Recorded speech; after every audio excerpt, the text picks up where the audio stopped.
Hello and welcome to this workshop about decolonizing AI. This workshop is primarily created to raise awareness about the negative aspects of AI in an informal and interactive way.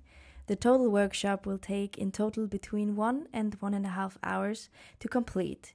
The goal of the workshop is to make people aware that there are also negative aspects about the usage of AI and to promote using AI in a more efficient and sustainable way. So this workshop is created by us, an international team of students doing a semester abroad in Antwerp. And we are from different countries within Europe and also from various study backgrounds. So in this voiceover you can hear Rick, he's from the Netherlands and studies international business, and me, Hannah, from Germany, who studies special needs education.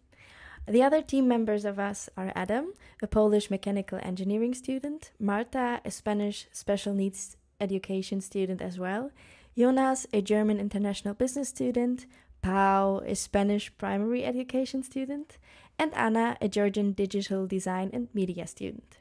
So all these cultural and study backgrounds resulted in a lot of different perspectives and viewpoints. And this workshop is the outcome of all these viewpoints and perspectives combined. As we mentioned above, this project was created during a semester abroad in Antwerp, and this is done in cooperation with the AP Hogeschool of Applied Science and Arts Antwerp that created this very cool international program called European Project Semester, and also in cooperation with the company Vliros. This is a Belgian organization that supports partnerships between universities in Flanders and the Global South, aiming to promote sustainable development through academic cooperation and knowledge exchange. Behind the clicks and screens lies a story.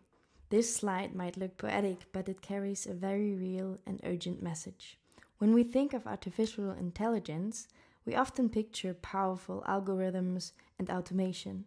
But what we don't see, what we're not meant to see, are the stories behind the screen. Today, we're not just going to talk about what AI can do, we're going to ask at what cost and to whom. This workshop is an invitation to look beyond the surface to understand the full story of AI and to think critically about the systems shaping our digital realities.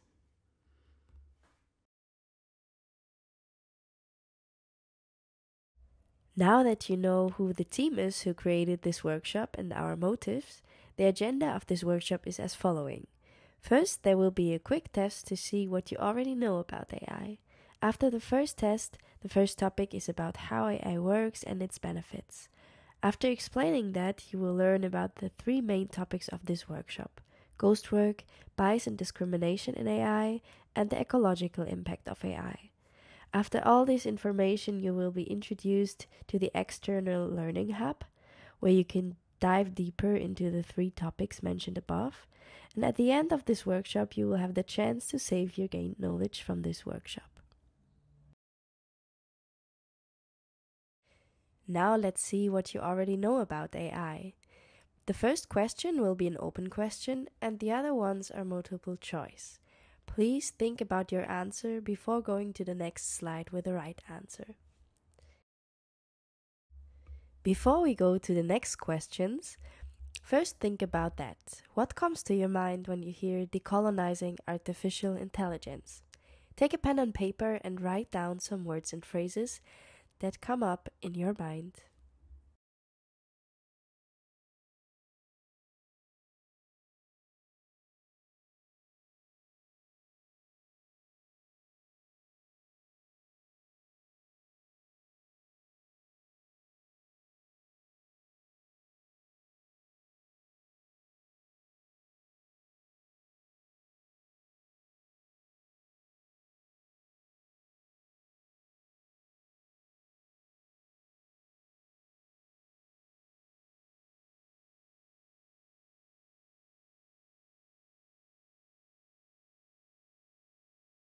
Today, artificial intelligence made by Western technology companies often ignores the perspectives of the Global South.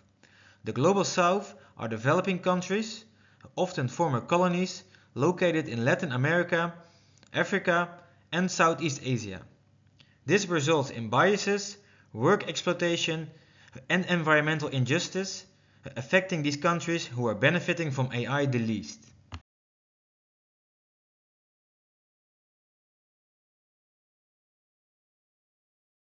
Let's start by understanding what AI actually is. AI stands for Artificial Intelligence, and it's basically a computer program that can learn and improve on its own. Instead of just following fixed instructions like traditional software, AI adapts and gets smarter over time by learning from experience, just like we do. So AI can do tasks that are usually done by humans, and it can learn new things to perform better the next time. So, how does AI work? When you type something into an AI like ChatGPT, it first breaks down your sentence into small chunks called tokens. Then, the AI looks at everything that you have said so far and uses a huge network to figure out what should be a part of its answer. It's really good at guessing the next word based on patterns it has seen in books, websites, and previous conversations. Once it picks the most likely word for its answer, it adds it to the sentence and repeats the process until it finishes the full response. And just like that, it sends back a full answer that sounds human. But AI isn't just cool technology, it actually brings a lot of real-world benefits. It can help to automate repetitive tasks, freeing up people to do more meaningful work. It also improves decision-making by analyzing large amounts of data quickly. It personalizes experiences, like how Netflix or Spotify suggest what you might like. And it's also great at predictive analytics, which means it can help businesses to prepare for future trends. Basically, AI helps us to work faster, think smarter, and make better choices. The first main topic of today will be ghost work.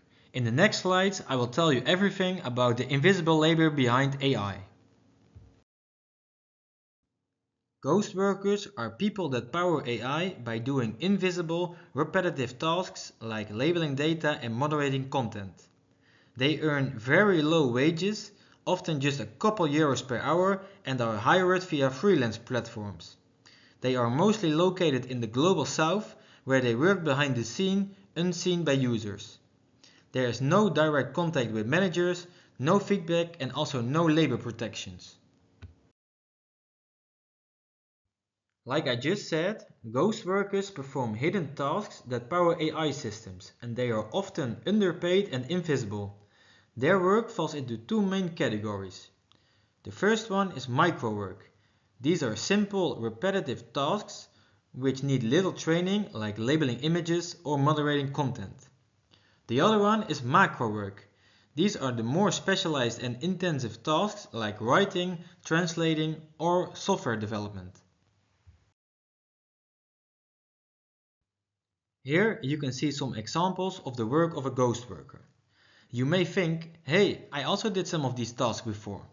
And indeed, on many websites you need to do one of these tasks before logging in. But did you know that in reality you are training an AI of a big company? For example, the left task can train cars from Tesla to recognize traffic lights, and the other one can help Google Maps to understand locations. Imagine ghost workers who are doing these tasks all day long for very little money. Big tech companies rely on ghost work because of the extremely low wages. These workers also need to spend a part of their small income on internet access to do their job. Their labor falls into a legal gray area. There is no healthcare or social security, they are not recognized as official employees, and they receive little credit for their work. As a result, the job will become a psychological strain. People who are moderating content often will see shocking content, which in the end often leads to post-traumatic stress disorder. They are constantly controlled and pushed because they are also so easy to get rid of. In the next slide you will see a video which is published as a result of a research done by students from the Erasmus University of Rotterdam and Utrecht University. It shows people who worked as a ghost worker before, and they are telling about their experiences.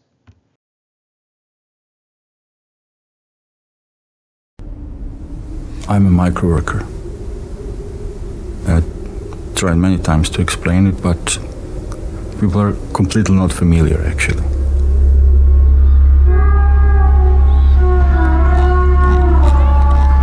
I work from 8 to, I said that before, to eternity, and my devices are always on. It was like a drug. Can I do it? Yes. Yes, of course I can do it. How many lines are at my disposal? 14,000. Yes. Let's make it. I was working for €1 an hour, and I just stopped. I don't do this. You can't run a society or a business or anything if nobody cares. They need to have a little, I don't know, I don't call it care about us, but respect, a little respect, and they don't.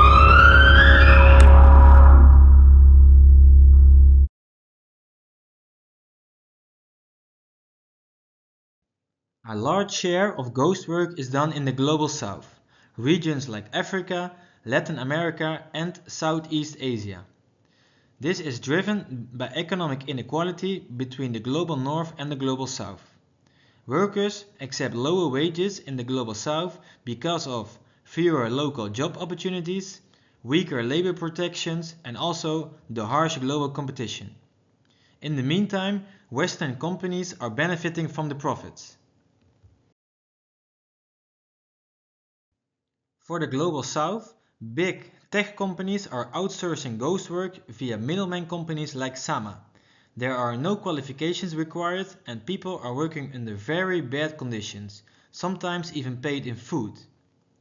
In the Global North, companies use platforms like Amazon Mechanical Turk, Prolific or Clickworker.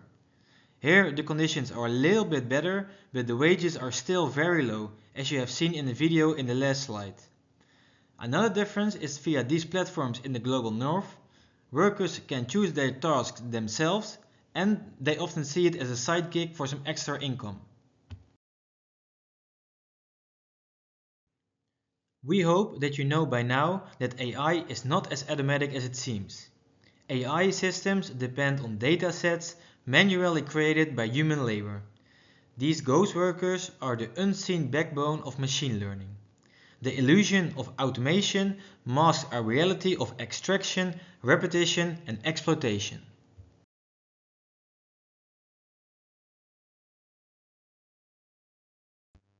Most people who are working as ghost workers are women. This is because women in most countries are still the ones staying home and taking care of the children. They see this as a possibility for some extra income. The result is an AI that is biased towards mostly female answers, not being representative for a whole society. But what needs to change? First of all, wages should be regulated to ensure fair compensation. Some governments are starting to regulate digital labor, but it's very challenging because of the diversity of the platforms. Most countries still lack any legal framework, and in these countries ghost work remains in a legal grey area. Slowly there are some protections created, as you can see in this slide, but global standards are essential to prevent exploitation, especially in countries with weak or no protections yet. In 2019, the International Labour Organization called for global regulations on digital labor platforms and minimum rights for workers. Think about task transparency, client information, and warnings about harmful content.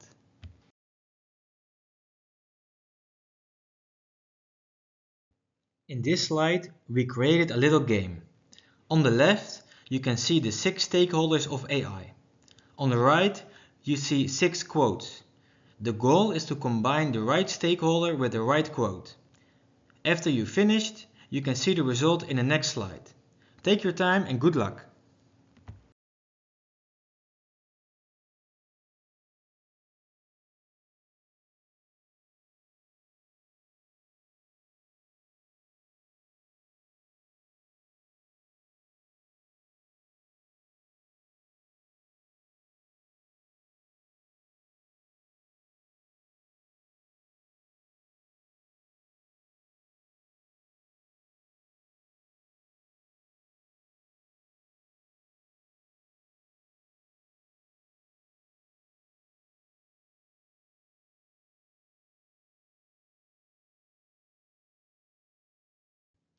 Now you have combined all the stakeholders with the quotes related to them, the next part is to create a power pyramid.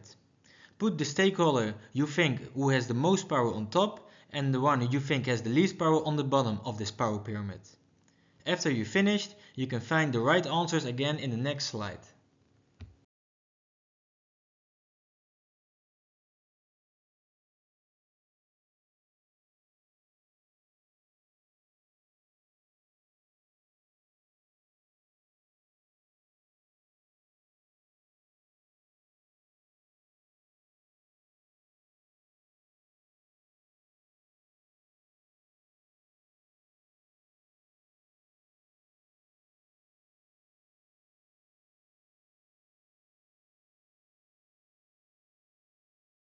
So let's have a look at the solutions of the pyramid. On the top, we have the big tech executives and owners, for example, OpenAI, Google, Meta, or Microsoft. They hold the greatest power, setting development priorities, owning the platforms, shaping the narrative, and profiting most from AI technologies. After that, we have the AI researchers and developers, academic labs, engineers, or designers. They design and train the models, choosing what data is used and how the systems behave, and what ethical boundaries, if any, are followed. On the next level, we have the platform operators and distributors. So with that, we mean cloud infrastructure providers or product teams. They make AI tools accessible to the public, package them into usable products, and control access and pricing. Underneath that, we have the users on the next level. Individuals, companies, or governments. They interact with AI systems, generating data and providing feedback, but have limited influence over how the systems are built or how ethical they are. On the next level, we have the ghost workers and content moderators, often based in the global south, low-paid and invisible, as you learned.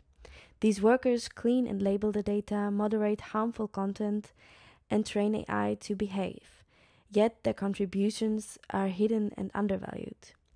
And on the bottom, we have the resource extractors and affected communities, like cobalt miners, regions that are impacted by the energy use, and local ecosystems. These communities bear the material and environmental cost of AI production, often without consent, compensation, or visibility. So the pyramid reminds us that AI systems are not neutral or purely technical. They rely on vast, unequal networks of labor, extraction, and influence.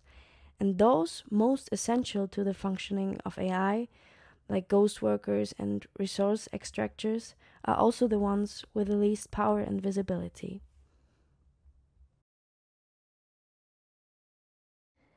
Now let's learn something about the bias and discrimination and find out how AI systems reinforce stereotypes and inequalities. Surely we all have an idea. A bias is a form of prejudice or discrimination towards a person or group, based on characteristics such as gender, origin, or age, among others. But how do biases appear in AI?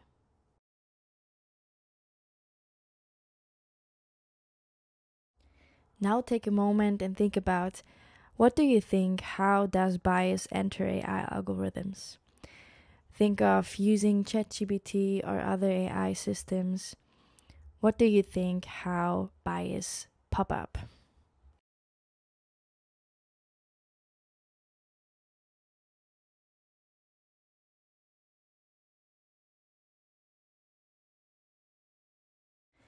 Actually, it's very similar to what happens in society. AI learns from data, and that data is human-made. If the society has biases, those biases are also reflected in the data. We focus on privileged people in that case, in society, because you need access to the internet and the ability to publish your opinion and literature, etc. AI bias refers to systematic errors in AI systems. In this way, AI can repeat unfair patterns and reinforce existing prejudice and stereotypes without us realizing it, simply because it is reproducing what it has learned.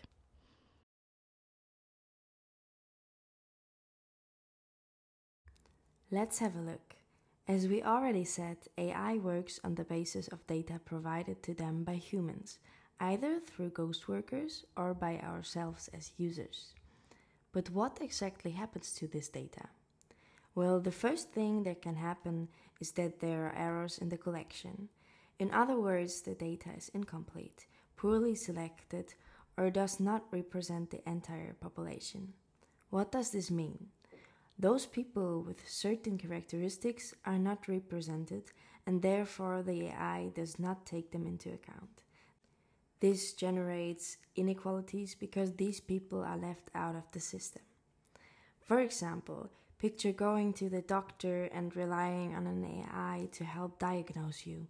If the system was mostly trained on data from people who don't share your background, like your age, gender, or ethnicity, it might miss important symptoms or give less accurate advice.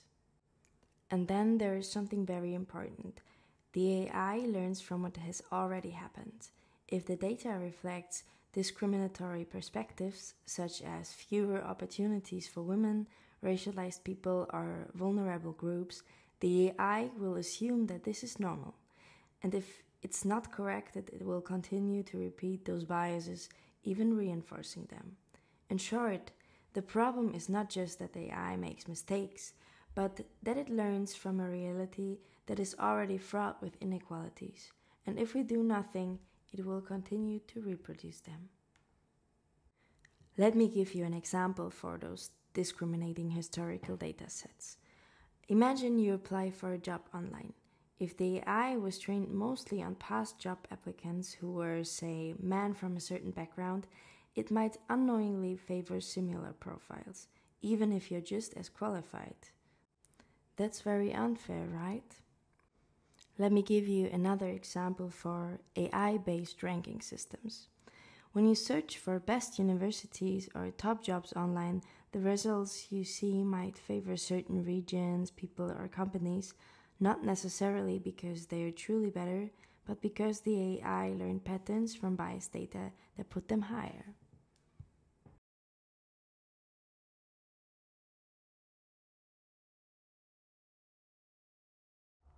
But now let's have a look how biases affect the real world. For example, Facebook's advertising algorithm. Imagine you're looking for a job and certain offers don't even appear, simply because an algorithm decides that you don't fit in the profile. This happens with Facebook's ad system, which automatically decides who to show each ad. So Facebook's advertising algorithm was found to discriminate based on race, gender, and religion, even if advertisers don't have the intention to just reach a specific target group. Studies have shown that this system showed higher paying jobs more to men than to women, and housing ads more to white people than to racialized people. So AI can reinforce bias just through how it delivers content. Now another case, facial recognition. This technology is increasingly being used in airports, train stations, police checkpoints, mass events, and even in offices or mobile phones. Now imagine that this system is not able to recognize you correctly because of your skin color or gender, or even mistakes you for someone else. This happened to Amazon's facial recognition software, used for security purposes. According to an MIT study, its accuracy rate for a light-skinned man was almost perfect, but it failed 31% of the time with racialized women, mistaking them for men. This shows how AI can be less accurate for underrepresented groups. And finally, think about this.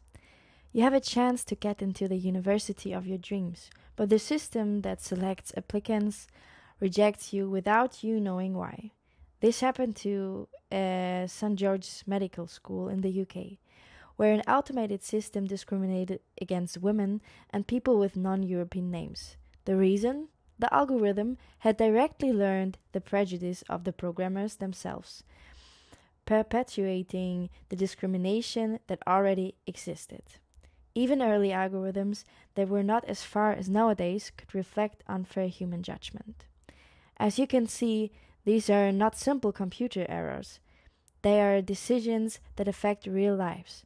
and they show us that artificial intelligence is not neutral if the data and the people who design it are not neutral either.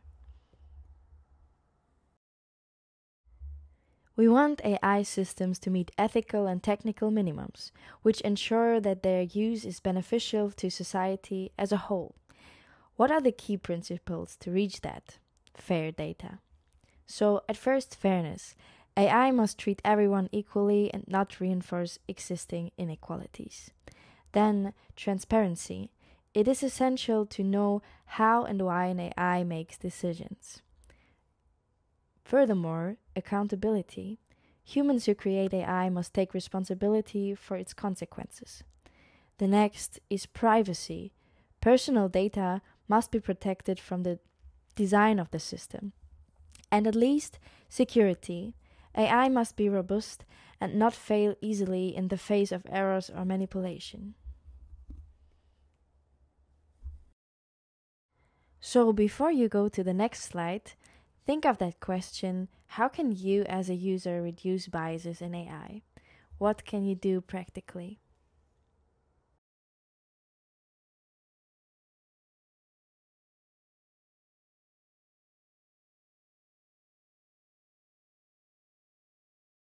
So, what do you think we can do as a user to achieve these goals? Here are some key actions that are in our hands. At first, be aware that AI has biases. Although the answers may seem objective, we should not blindly trust them. AI learns from human data and can replicate your biases. Therefore, it is important to be alert and question its answers. Next, give feedback when something is not fair. As AI learns from interaction with users, if we let it know that an answer is biased or unfair, that also helps it to improve and learn from it. Then talk about ethics and fairness in AI. Sharing this issue with others helps to raise collective awareness. The more people understand that this is a real problem, the more pressure there will be to correct it. And at last, support fair and transparent AI. We can choose to use tools from companies that are committed to fairness, transparency, and accountability. By supporting good practice, we encourage positive change.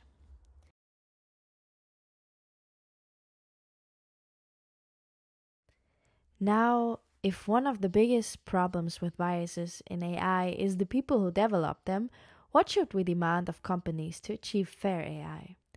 First, they can clean and balance data before training, ensuring that it is representative and does not reinforce pre-existing biases.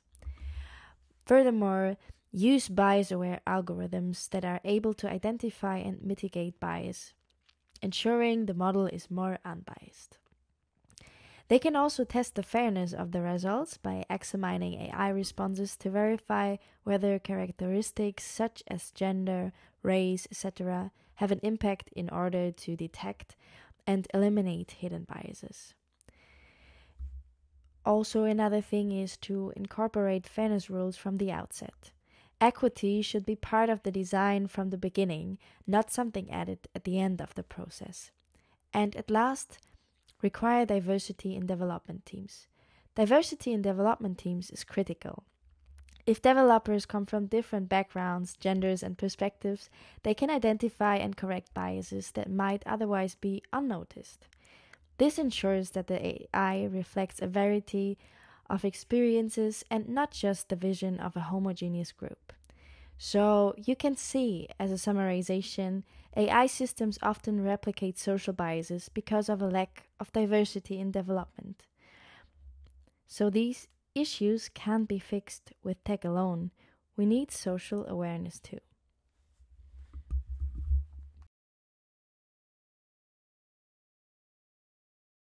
As you have already heard, AI has a lot of potential, also in tackling environmental issues. But here's the problem. Running these models, especially the really powerful ones like ChatGPT, comes with environmental challenges of their own, and that's what I'll walk you through right now. When it comes to understanding the environmental impact of AI, there are 4 key areas to focus on: water consumption, electricity consumption, greenhouse gas emissions and electronic waste, which we will explore in more detail now. In this slide, you can see a visual of the water usage of a data center. In total, there are 3 different scopes that are related to the water usage of AI. Scope 1 is about cooling the data centers. Data centers generate a lot of heat because they are running 24/7, and this heat is similar to how phones get warm with heavy usage. To prevent damage, they need efficient cooling, which mainly involves water evaporation. Scope 2 is about indirect water usage through electricity generation. AI data centers use a huge amount of electricity. For using that electricity, they need a lot of water again for cooling. These water demands are especially important to consider in regions facing water scarcity, where every liter used for cooling or power generation can strain local resources. The third scope will be explained in the next slide. Scope 3 is about hardware manufacturing. Before AI models can operate, the service and specialized AI chips must be manufactured, a process that requires large volumes of ultra-pure water. The main problem here include the low water recycling rates of the ultra-pure water and the hundreds of water-intensive cleaning cycles in semiconductor plants.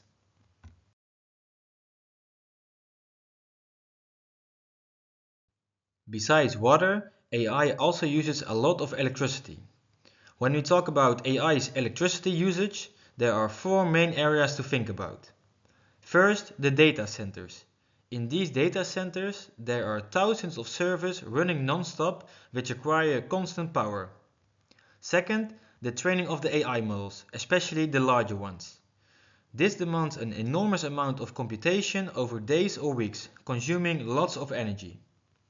Then, also using the AI models, like for example when we ask a question, costs electricity. One question itself does not use so much electricity, but altogether it does because millions of people are doing it. And finally, the cooling of the systems. All this computing generates heat, and keeping the machines cool does not only require a lot of water, but also electricity.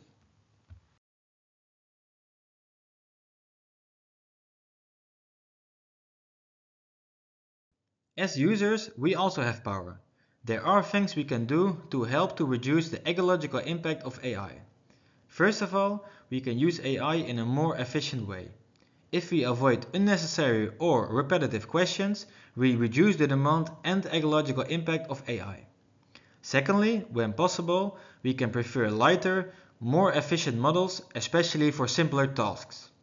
For example, when you want to translate a text, it's way better to do this via a translation tool like DeepL or Google Translate instead of ChatGPT because they use way less energy. We can also support companies that invest in green data centers. These companies want to do something about the ecological impact of AI by using renewable energy.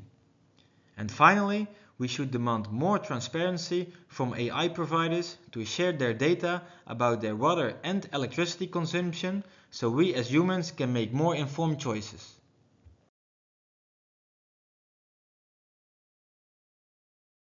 When we talk about greenhouse gas emissions from AI, it's closely linked to what we've already discussed about water and electricity, but there's more to it.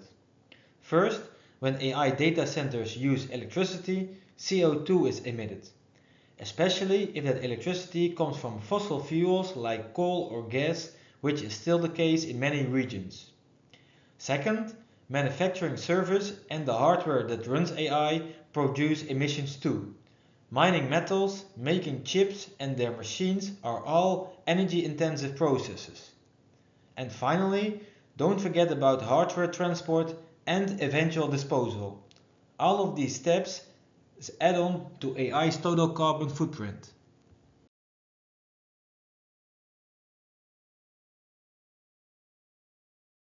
One important factor that often gets overlooked in terms of ecological impact is where the data centers are located.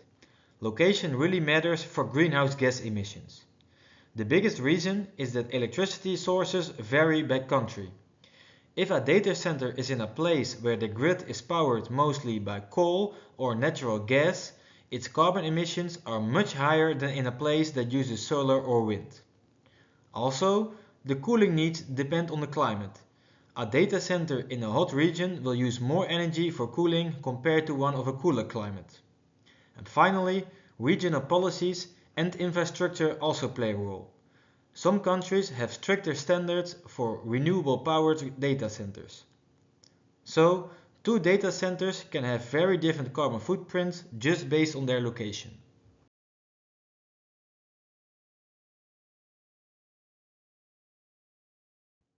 And the last topic is e-waste. E-waste is the term to describe waste from electronic devices like televisions, smartphones or laptops. These devices often contain toxic materials that can harm human health or the environment if they're not disposed properly. Besides those potential harms, when those machines and high-performance computers end up in the trash, the valuable metals inside the devices are also wasted and taken out of the supply chain instead of being recycled.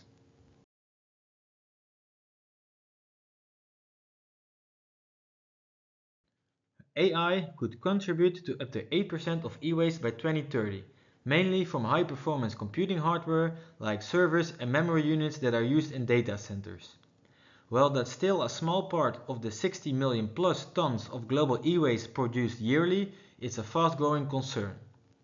A big reason for this high amount of EA-related e-waste is how quickly hardware is thrown away, with lifespans of just 2 to 5 years. Plus, concerns about data security often lead companies to destroy their old equipment instead of reusing or recycling it. The good news?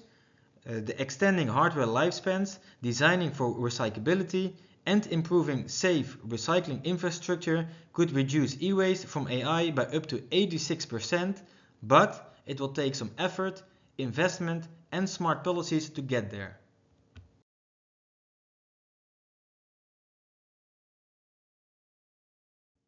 Now it's time for some estimation questions. There will be some questions where you can position yourself along an imaginary line, one end representing a low number and the other end a high number or percentage. The goal is to estimate the number or percentage that is related to the question. I will wait about 10 seconds before giving the right answer.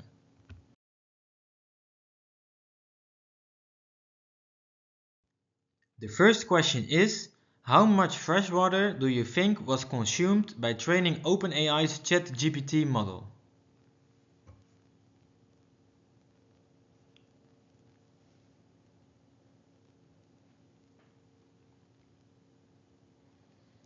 The right answer is 5.4 million liters of water.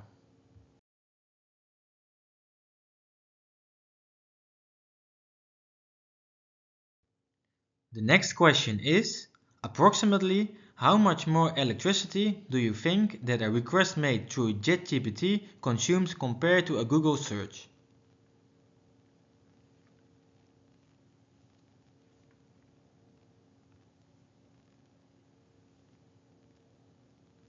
The right answer is 10 times as much.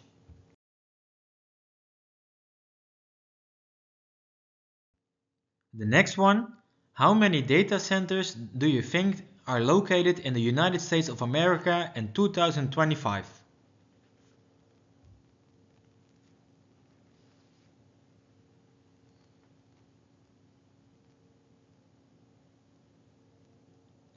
The right answer is 5,426.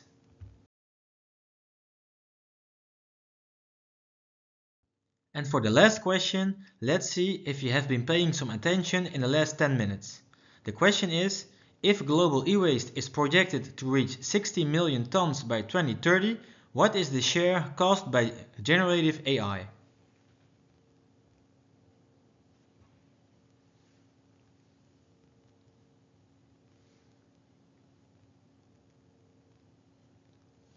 The right answer is 8%.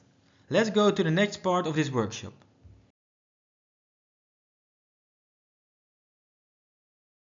Let me introduce our digital tool and Genially game to you. The digital tool is a learning hub full of information about AI and the 3 topics you learned about, and this website is the perfect complement to our workshop, and we want to encourage everyone attending the workshop to take a look at our website and learn even more about AI. Our learning hub will contain not only information, but also videos, links, and even a decision-making game where you can emphasize with a complex AI usage system. We have also created an About page where you can find information about our team and our project.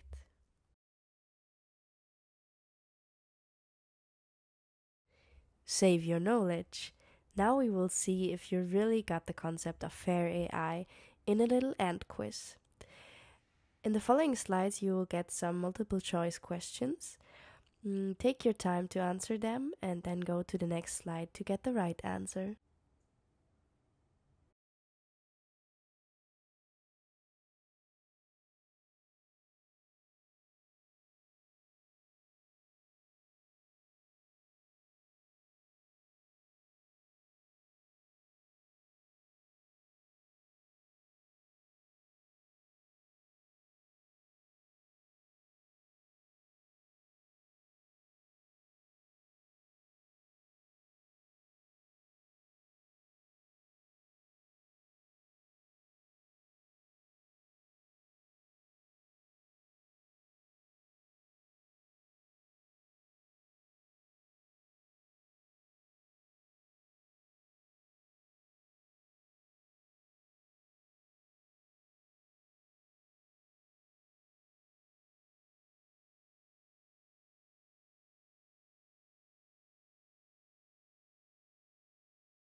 Thank you very much for participating in this workshop and that you took your time for that. That means a lot to us, and don't forget to notice, analyze, and decolonize.